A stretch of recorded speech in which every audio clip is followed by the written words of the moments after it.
Hallo, tudo bem com vocês? Hoje eu vim discutir com vocês a voz passiva. Foi um pedido de várias pessoas ao longo desses meses. E então eu vou falar da voz passiva tanto no presente quanto da voz passiva no passado.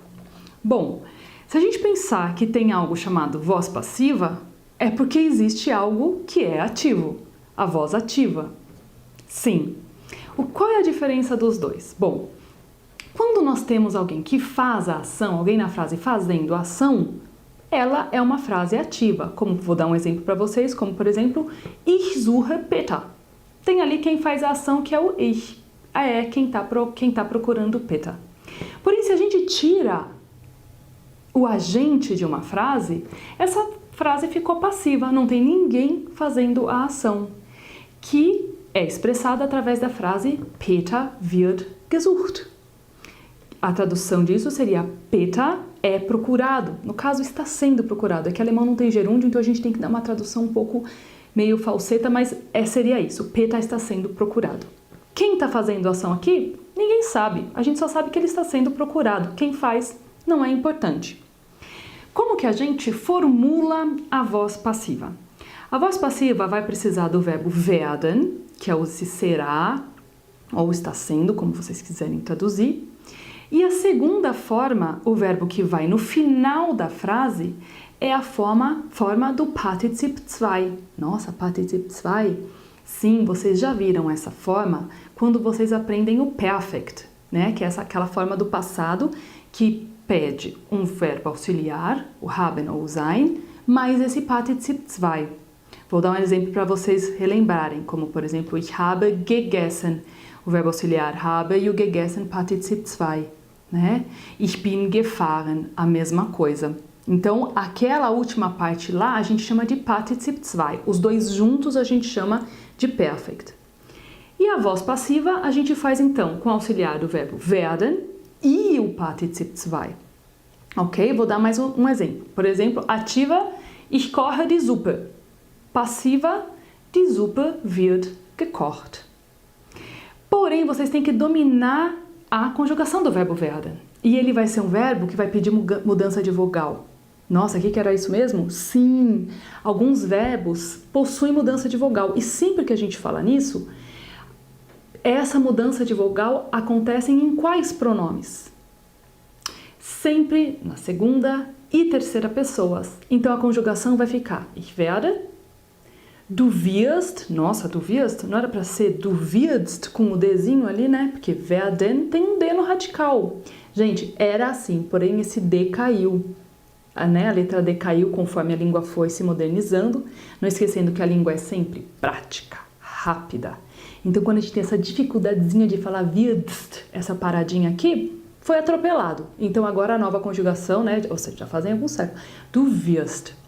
Terceira é a wird. Ó, já aconteceu a mudança de vogal, tudo volta a ficar normal novamente. Wir werden, ihr werdet, sie werden.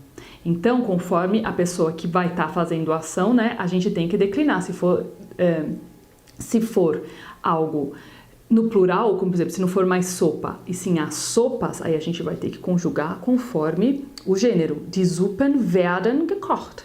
As sopas estão sendo cozidas. Ok? Bom, essa voz passiva pode ser no presente, como também ela pode ser no passado. Ao invés de a sopa está sendo cozida, a sopa foi cozida. E a gente vai usar o mesmo verbo auxiliar werden, só que esse verbo no pretérito, que vai se tornar, quem lembrou? O wurde, exatamente. Então a sopa foi cozida, die Suppe wurde gekocht. Ok? Bom, tem um jeito da gente colocar um agente ali dentro de uma frase na voz passiva? Tem. Eu pego e coloco von wem, por quem isso foi feito. Então a gente não precisa ter alguém que conjuga o verbo, mas a gente coloca esse von no meio da frase. O exemplo está aqui. Die Suppe wird von Ingrid gekocht. Então a sopa será feita, foi feita pela Ingrid. Ou, por exemplo, Peter wird gesucht. Peter está sendo procurado. Peter wird von der Oma gesucht. Então, Peter está sendo procurado pela minha avó. Bom, essas duas vozes, tanto no presente quanto no passado, para deixar uma frase bem autêntica, vocês vão ver que se a gente colocar um ano, por exemplo, 1500 wird Brasilien entdeckt. No ano de 1500, o Brasil é descoberto. A gente pode colocar essa frase no presente como se fosse mais ou menos um presente histórico, aquele presente que acontece em documentários. No ano tal, tal coisa é feita. No ano tal, Pedro Álvares Cabral vem ao Brasil. Ou seja, esse presente pode ocorrer. Porém, vocês vão ver que vai ficar muito mais autêntico se nessas ocasiões históricas a gente coloca a voz passiva no pretérito, no passado. 1500 wurde Brasilien entdeckt. Então, o Brasil foi descoberto em 1500.